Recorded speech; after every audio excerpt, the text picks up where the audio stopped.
السلام علیکم ورحمۃ اللہ وبرکاتہ۔ ربیع الاول کا مبارک مہینہ چل رہا ہے اور اس بابرکت والے مبارک مہینے میں ہمارے آقا محمد صلی اللہ علیہ وسلم رحمۃ للعالمین پیدا ہوئے، اس دنیا میں تشریف لائے۔ اس مبارک مہینے کی برکتوں کو ہم کیسے حاصل کر سکتے ہیں؟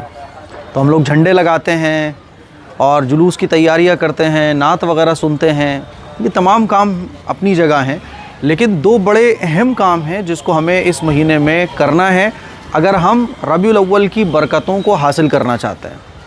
اور وہ دو کام بزرگان دین بھی کیا کرتے تھے، صحابہ اکرام بھی کیا کرتے تھے، بڑے بڑے اللہ والے ان دو کاموں کو کیا کرتے تھے۔ ہمیں بھی کرنا ہے، لیکن افسوس کی بات ہے کہ ہم ان دو کاموں کو ہی نہیں کرتے ہیں، باقی سارے کام کر رہے ہوتے ہیں۔ دیکھیے، پہلا کام ہے کہ اللہ کے نبی صلی اللہ علیہ وسلم، تمام پیغمبروں کے سردار محمد صلی اللہ علیہ وسلم کی لائف کو پڑھنا، یعنی ہمیں یہ پتہ ہو کہ ہمارے نبی کی پیدائش کیسے ہوئی، پیدائش کے واقعات، ہمارے نبی کا بچپن، ہمارے نبی کی جوانی، ہمارے نبی کی شادی اور پھر نبوت کے بعد کی زندگی۔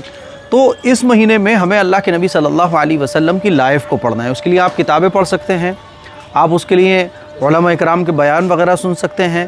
تو اللہ کے نبی کے بارے میں، اللہ کے نبی صلی اللہ علیہ وسلم کے بارے میں ہمیں پتہ ہونا چاہیے۔ اس کے لیے ہم بیانات سنیں، کتابیں پڑھیں۔ اس مہینے میں یہ سب سے امپورٹنٹ کام ہے، پہلا کام، ٹھیک ہے؟ لیکن افسوس کی بات ہے کہ آج ہمارے آقا صلی اللہ علیہ وسلم کی موٹی موٹی باتوں کے بارے میں بھی مسلمانوں کو نہیں پتہ۔ حضور پیدا کب ہوئے، بچپن کیسا تھا، اور حضور کے والد صاحب کا انتقال کب ہوا، ماں کا انتقال کب ہوا، نہیں پتہ۔ یہ باتیں بچوں کو پتہ ہونا چاہیے، لیکن افسوس کہ بڑوں کو بھی نہیں پتہ۔ اسی لیے ان باتوں کی نالج حاصل کیجئے، ویڈیوز سے، کتابوں سے، جیسے آپ چاہیں۔ دوسرا اہم کام ہے اس مہینے کی برکتوں کو حاصل کرنے کا اور اللہ کے نبی صلی اللہ علیہ وسلم سے اپنی محبتوں کا اظہار کرنے کا سب سے بہترین کام، پہلا کام تو بتا دیا۔ دوسرا کام ہے درود شریف کی کثرت۔ آپ ربیع الاول کے مہینے میں خوب درود شریف پڑھیں۔ ویسے تو ایک ایمان والے کو روزانہ ہی کثرت سے درود شریف پڑھنا چاہیے، وہ 100 بار کم سے کم ہونا چاہیے، زیادہ پھر اس کی کوئی لمٹ نہیں ہے۔ لیکن ربیع الاول کے مہینے میں خاص طور پر درود شریف ہمیں اور آپ کو پڑھنا ہے، خواتین کو بھی، مرد حضرات کو بھی، اپنے بچوں کو بھی پڑھوائیے۔ درود شریف آپ کوئی سا بھی پڑھ سکتے ہیں۔ سب سے چھوٹا اور سب سے آسان درود شریف ہے صلی اللہ علیہ وسلم، یا پھر آپ صلی اللہ علیہ وآلہ وسلم۔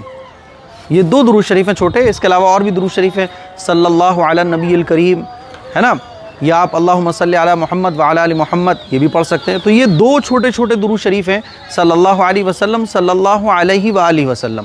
آپ خوب درود شریف پڑھیے اور روزانہ اپنے بچوں کو بھی پڑھوائیے بٹھا کے کہ بیٹا ہمارے نبی اس مہینے میں پیدا ہوئے تھے، تو درود شریف پڑھو بیٹھ کر۔ اپنے بچوں کو بھی کم سے کم 10 بار، 20 بار، 50 بار، 100 بار درود شریف پڑھوائیے، اور سونے سے پہلے پورے دن میں جتنا ہو سکے انکاؤنٹیبل درود شریف پڑھنے کی کوشش کیجیے۔ یہ دو کام بہت اہم ہے ربیع الاول میں کرنے کے۔ اس کے بعد پھر آپ کچھ بھی کر سکتے ہیں، جھنڈا لگائیے صاحب، اور جلوس نکالنا چاہتے ہیں، جلوس میں شریک ہونا چاہتے ہیں، ہو لیجئے، لیکن ان کاموں کا خیال کریے کہ شریعت کے خلاف کوئی کام نہ ہو۔